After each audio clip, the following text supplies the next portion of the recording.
Hello viewers, ఎలా ఉన్నారు? అందరు బాగున్నారా? ఈరోజు నేను డిన్నర్కి కరివేపాకు రైస్ చేస్తున్నానండి. ఈ చలికి కొంచెము వేడి వేడిగా ప్లస్ ఆ కరివేపాకు ఫ్లేవర్తో బాగుంటుంది కొంచెం గొంతుకి అన్నట్టుగా. దానికోసమని మిరియాలు, జీలకర్ర అండ్ ఒక గుప్పెడు కరివేపాకు తీసుకొని రోస్ట్ చేసుకున్నాను అనమాట. అండ్ దానికోసమనే కరివేపాకు రైస్ కోసమని ఆల్రెడీ నేను ఇక్కడ ఒక 1.5 గ్లాస్ రైస్ అండ్ ఒక హాఫ్ గ్లాస్ ఏమో పొట్టు పెసరపప్పు నానపెట్టుకొని ఉడికించుకొని ఆల్రెడీ కుక్కర్లో ఉడికించుకొని పెట్టుకున్నానండి. ఒక 3 విజిల్స్ వచ్చేసాక బంద్ చేయాలి. ఇప్పుడు ఆల్రెడీ ఇది కరివేపాకు కొంచెం రోస్ట్ అయిపోతుందన్నమాట. సో ఇప్పుడు గ్యాస్ బంద్ చేసుకొని ఇది మిక్సీ చేసుకొని వద్దాము. కరివేపాకు రైస్ చేసుకునే విధానం అండి, ఫస్ట్ ఆయిల్ అండ్ గీ రెండు కలిపి వేసానమాట. సో దాంట్లోనే కొంచెం ఆయిల్ అండ్ గీ కరిగిపోయి ఆయిల్ హీట్ ఎక్కాక ఫస్ట్ అల్లం వేసుకుంటున్నాను. అల్లం లైట్గా సన్నగా కట్ చేసుకొని వేసుకోండి. మీకు ఎక్కువ ఇష్టం ఉంటే ఎక్కువ వేసుకోవచ్చు, తక్కువ ఇష్టం ఉంటే తక్కువ వేసుకోవచ్చు అనమాట.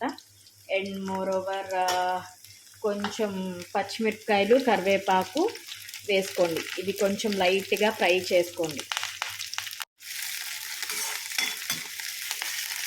సో ఇవి ఇలా ఫ్రై అవుతుండగా మనం ఇందాక మిక్సీ చేసుకొని పెట్టుకున్న కరివేపాకు పౌడర్ అన్నమాట, జీలకర్ర, మిరియాలు, కరివేపాకు వేయించుకొని పౌడర్ చేసుకున్నాం కదా, అది కూడా దీంట్లోనే వేసేసి ఆయిల్లో లైట్గా ఫ్రై చేసేసుకోండి. లైట్గా సిమ్లో పెట్టుకోండి స్టవ్, ఎందుకంటే మళ్ళీ పౌడర్ మాడిపోతుంటుంది ఒక్కొక్కసారి.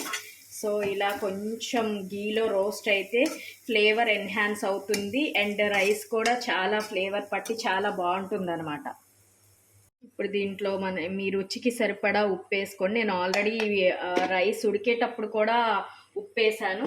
అండ్ ఇప్పుడు వచ్చేసి ఇదిగోండి అన్నం అండ్ పెసరపప్పు కలిపి ఉడికించుకున్న రైస్ దీంట్లోకి వేసేసుకుంటున్నాను అనమాట. సో ఇది చలికాలంలో వేడివేడిగా తింటే చక్కగా గొంతు క్లియర్ అవుతుంది.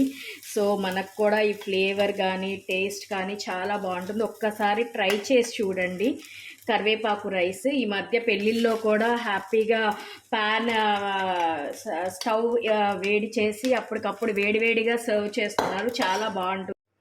ఇప్పుడు ఫ్లేవర్ అంతా రైస్కి పట్టడానికి అడుగు నుండి తిప్పుకోండి. చక్కగా రైస్కి అంతా ఆ ఫ్లేవర్ పట్టి ఆహా నాకు స్మెల్లే నోరు ఊరిపోతుందన్నమాట. సో ఒకసారి ట్రై చేసి మన కామెంట్ బాక్స్లో పెట్టండి ఎలా ఉందో. ఇదిగోండి గీలో కొంచెం క్యాష్యూస్ వేసుకొని రోస్ట్